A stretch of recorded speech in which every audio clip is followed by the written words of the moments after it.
Hello बच्चों, स्वागत है आपका हमारी कोचिंग क्लासेस में जिसका नाम है वेलोसिटी कोचिंग क्लासेस। बच्चों, आज हम जो टॉपिक पढ़ने वाले हैं उस टॉपिक का नाम क्या है? तो उस टॉपिक का नाम है फर्स्ट लॉ ऑफ थर्मोडायनेमिक्स। बच्चों, इसको हम स्टेप बाय स्टेप आराम से बहुत अच्छे से लेंगे। तो बच्चों, इसका जो फर्स्ट लॉ ऑफ थर्मोडायनेमिक्स है, इसका मैथमेटिकल इक्वेशन क्या आता है? तो वो आता है delta U is equal to Q minus W. और इसी को हम ऐसे भी लिख सकते हैं Q is equal to delta U plus W. यहां पर डेल्टा यू क्या होता है? तो डेल्टा यू होता है बच्चों change in internal energy. Delta U क्या होता है? Change in internal energy. Q क्या होती है? तो क्यू होती है हीट सप्लाइड और हीट लॉस्ट। डब्ल्यू क्या होता है? तो डब्ल्यू होता है वर्क डन। अब बच्चों, ये जो वर्क डन है ये पॉजिटिव या नेगेटिव भी हो सकता है। हीट जो हम Q से दिखाते हैं वो भी पॉजिटिव या नेगेटिव हो सकती है।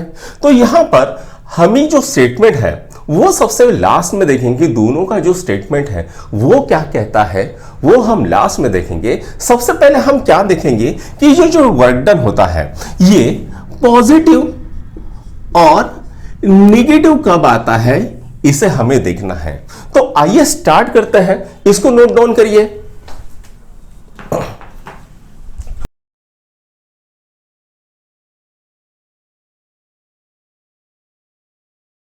तो सबसे पहले देखते हैं बच्चों, वर्क डन पॉजिटिव कब आता है और वर्क डन निगेटिव कब आता है। तो ले लेते हैं केस नंबर 1, जिसके अंदर पढ़ेंगे हम वर्क डन इज पॉजिटिव। उसके बाद हम पढ़ने वाले हैं केस 2, जब वर्क डन इज नेगेटिव हो जाएगा। तो यहां पर हम क्या करेंगे, सबसे पहले हम एक सिलेंडर को निकालते हैं। इस सिलेंडर के अंदर भरी है बच्चों गैस। इस गैस को हम कहेंगे सिस्टम। अब यहां पर जो दूसरा सिरा है इस सिलेंडर का, वहां पर हमने लगा दिया है पिस्टन। यह पिस्टन कैसा है बच्चों? ये पिस्टन है मूवेबल, मासलेस एंड फ्रिक्शनलेस। अब ये मूवेबल है जिसके कारण ये आगे पीछे हो सकता है। अब ये मासलेस है और फ्रिक्शनलेस भी है जिसके कारण यहां पर जो भी हीट होगी वो लॉस नहीं होगी, जो भी एनर्जी होगी वो लॉस नहीं होगी। इसीलिए हमने ये पिस्टन कैसा लिया है? तो ये पिस्टन हमने मासलेस और फ्रिक्शनलेस लिया है। अब ये जो पिस्टन है और ये जो सिलेंडर है इसको हम कहेंगे सराउंडिंग। इसको हम क्या कहेंगे? सराउंडिंग। और इसको हम कहेंगे इन्वायरमेंट। अब हम कंसीडर करते हैं यहां पर गैस एक्सपांड हो रही है। गैस क्या हो रही है? एक्सपांड हो रही है। अब ये जब गैस एक्सपांड होगी तो वो क्या करेगी? वो इस पिस्टन के ऊपर स्ट्राइक करेगी जिसके कारण इस गैस का मोमेंटम लूज हो जाएगा। इसका जो मोमेंटम वो क्या हो जाएगा? डिक्रीज हो जाएगा और यहां पर वर्क डन पॉसिबल हो जाएगा। तो यहां पर गैस क्या हो रही है? सबसे पहले तो हम लिखते हैं यहां पर गैस हमारी एक्सपांड हो रही है और गैस एक्सपांड होने के कारण यहां पर वर्क डन हो रहा है। तो वर्क डन कौन कर रहा है? तो वर्क डन सिस्टम कर रहा है ऑन सराउंडिंग के ऊपर। तो बच्चों, जब भी सिस्टम सराउंडिंग के ऊपर वर्क करता है तो वैसा वर्क डन हम पॉजिटिव वर्क डन लेते हैं। वैसा वर्क डन हम क्या ऐसा लेते हैं? तो पॉजिटिव वर्क डन लेते हैं। तो आप ऐसा कह सकते हो जब भी आपकी गैस एक्सपांड होगी तो पॉजिटिव वर्क डन होने वाला है। अब केस 2 देखते हैं। जो केस कैसी है, work done is negative.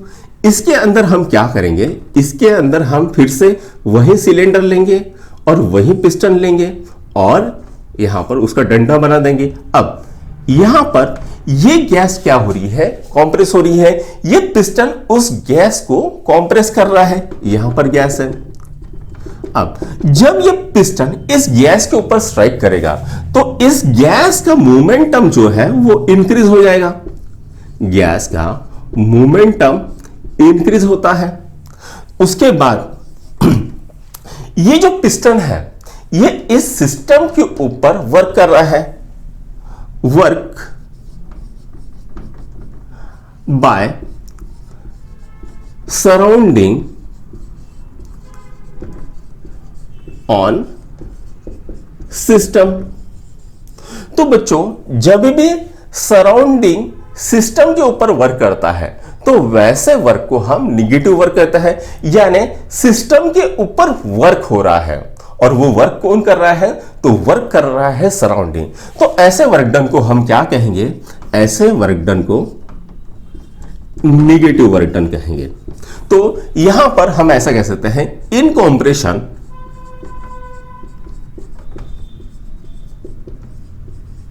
Work done is negative.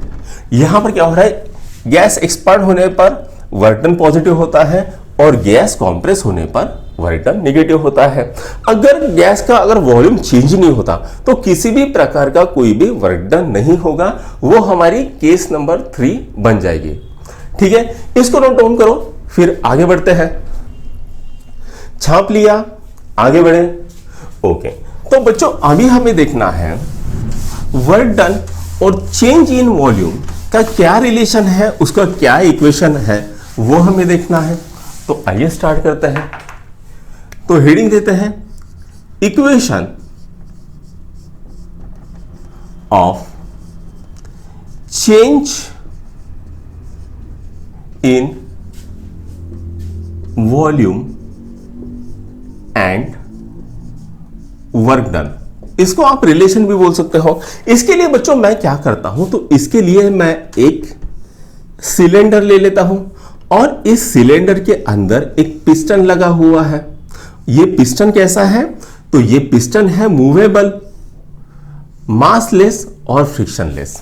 अब यहां पर इसका जो एरिया आता है ये क्या है, क्रॉस सेक्शनल एरिया। अब ये जो पिस्टन है और ये जो सिलेंडर है दोनों का क्रॉस सेक्शनल एरिया आएगा ए। तो हम क्या लिखेंगे, A is cross sectional area of piston और सिलेंडर। तो P आएगा यहां पर प्रेशर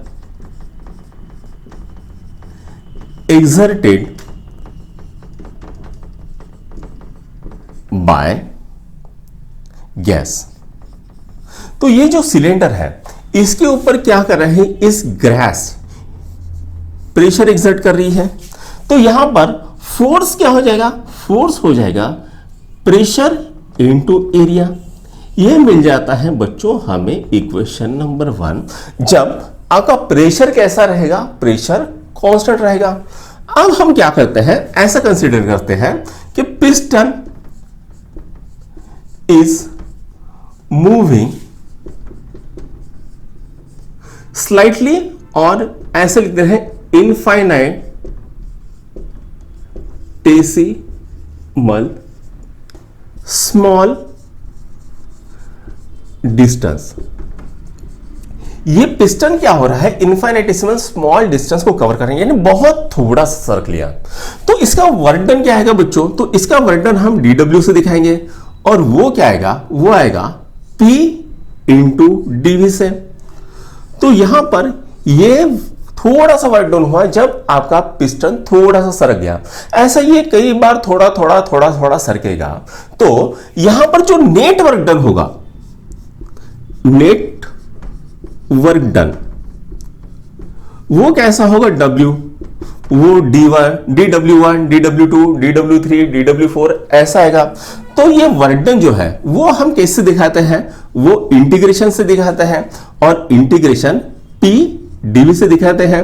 अब यहां पर लिमिट आती है कि मान लो यहां पर ये इसका इनिशियल वॉल्यूम है और यहां पर ये इसका फाइनल वॉल्यूम है, यानी ये बहुत धीरे धीरे धीरे धीरे करते करते सरकते सरकते ये यहां से यहां तक पहुंचा है। तो ये इसका इनिशियल वॉल्यूम और ये इसका फाइनल वॉल्यूम। तो इसको हम किससे दिखाएंगे, vi और vf से। अगर मैं इसको सॉल्व करता हूं बच्चों, तो work done is equal to P into vf minus vi, ये हमें मिल जाएगा। इसको बोल देते हैं बच्चों इक्वेशन नंबर 2। और ये क्या दर्शा रहा है, तो ये रिलेशन दर्शा रहा है चेंज इन वॉल्यूम और वर्क डन का रिलेशन दर्शा रहा है। तो इसको नोट डाउन करिए, फिर आगे बढ़ते हैं। तो बच्चों आपने इसको तो नोट डाउन कर लिया, तो यहां पर हमें क्या मिला, work done is equal to P into vf minus vi मिल गया। तो वर्क डन क्या मिला हमें, P into vf minus vi। इसको बेटा हमने इक्वेशन नंबर 2 दिया है, ठीक है। अब हमें पता है बच्चों जो इंटरनल एनर्जी चेंज होती है, इंटरनल एनर्जी चेंज दो तरह से होता है। पहला होता है बाय हीटिंग, यानी हीट देने से, और दूसरा होता है बच्चों बाय वर्क डन से। पहला कैसा होता है, हीटिंग से होता है, और दूसरा कैसा होता है, वर्क डन होता है। तो equation number 2 gives amount of work done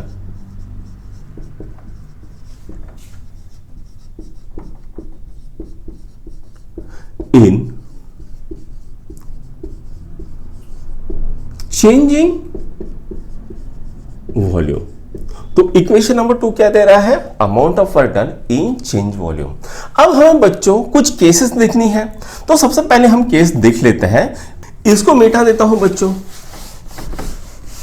तो मान लेते हैं बच्चों सिस्टम कुछ वर्क डन कर रहा है, उसके वॉल्यूम को चेंज करने के लिए consider system is doing some work to change its volume and no heat is added। तो हम क्या कर रहे हैं, यहां पर सिस्टम को कंसीडर करके सिस्टम कुछ वर्क कर रहा है और उसके कारण उसका कुछ वॉल्यूम इंक्रीज हो रहा है और कोई हीट उसके अंदर ऐड नहीं हो रही है। तो मान लेते हैं ये हमारा सिस्टम है और ये सिस्टम कुछ वर्क कर रहा है। तो यहां पर क्या होगा, जब भी सिस्टम वर्क करेगा तो सिस्टम की जो इंटरनल एनर्जी है वो कम हो जाएगी। वो कहां पर खत्म हो जाएगी, तो वो सिस्टम का सराउंडिंग के ऊपर वर्क करने में खत्म हो जाएगी। तो इसका इक्वेशन क्या आएगा बच्चों, तो इसका इक्वेशन आएगा delta U is equal to minus W. ये इक्वेशन आ जाएगा। इसको नाम देते हैं इक्वेशन नंबर 1। अब मान लेते हैं हम heat is added to the system and no work is done। यानी इसको हम इस तरह से दिखा सकते हैं। मान लीजिए ये सिस्टम है और सिस्टम के अंदर हम हीट को ऐड कर रहे हैं, तो जितनी भी हीट ऐड होगी उससे क्या बढ़ेगा, तो उसकी इंटरनल एनर्जी बढ़ेगी, क्योंकि यहां पर उसका वॉल्यूम तो चेंज नहीं हो रहा है, जिसके कारण किसी भी तरह से वर्क डन नहीं हो रहा है। तो हमको क्या मिलेगा, delta U is equal to Q मिल जाता है। ये इक्वेशन नंबर 2 बन गया। अब पहला इक्वेशन और दूसरा इक्वेशन दोनों को ऐड कर देते हैं, तो एडिंग इक्वेशन 1 एंड 2 हमको क्या मिलेगा? तो हमको मिलता है बच्चों delta U is equal to Q minus W। अब ये बच्चों हमने इसको ऐड क्यों किया? तो ऐसा भी पॉसिबल हो सकता है कि जब हम हीट सप्लाई कर रहे हो और सिस्टम वर्क भी कर रहा हो, तो ये दोनों भी पॉसिबल एट ए टाइम हो सकते हैं, जिसके कारण हमने क्या किया, दोनों को इक्वेशन को ऐड कर दिया। तो हमको ये इक्वेशन मिल गया delta U is equal to Q minus W। तो इसको नोट डाउन करिए, फिर इसको हम समझते हैं, इसका स्टेटमेंट समझते हैं क्या है। तो बच्चों अभी अभी हमने ये इक्वेशन निकाला था delta U is equal to Q minus W। तो डेल्टा U क्या है बच्चों? तो डेल्टा U है आपकी change in internal energy, Q होता है हीट सप्लाइड और W क्या होता है, वर्क डन। तो इसका स्टेटमेंट क्या बनेगा? This equation tells that change in internal energy of a system is the difference between heat supplied to the system and work done by the system। यानी जो इंटरनल एनर्जी होती है वो क्या होती है, ये डिफरेंस होता है। तो ये किसका डिफरेंस होता है? तो heat supplied to the system and work done by the system. तो ये इसका स्टेटमेंट है। अब यहां पर इसको मैं क्या करता हूं, इसको मैं रीअरेंज कर देता हूं, तो मुझे क्या मिलेगा, Q is equal to delta U plus W मिल जाएगा।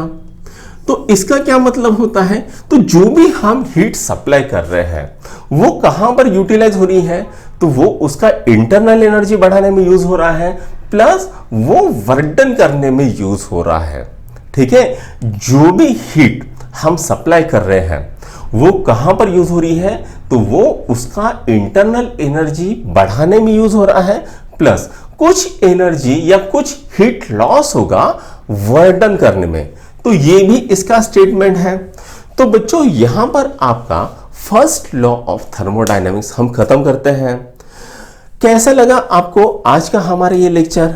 अगर आपको आज का हमारा ये लेक्चर पसंद आता है तो अपने दोस्तों के साथ लाइक, शेयर और सब्सक्राइब जरूर कीजिए, और अगर नहीं पसंद आता है तो मुझे बताइए कि किस तरह से मैं इसे और इम्प्रूव कर सकता हूं। तो अगले वीडियो तक मैं आपसे इजाजत चाहता हूं। Thank you.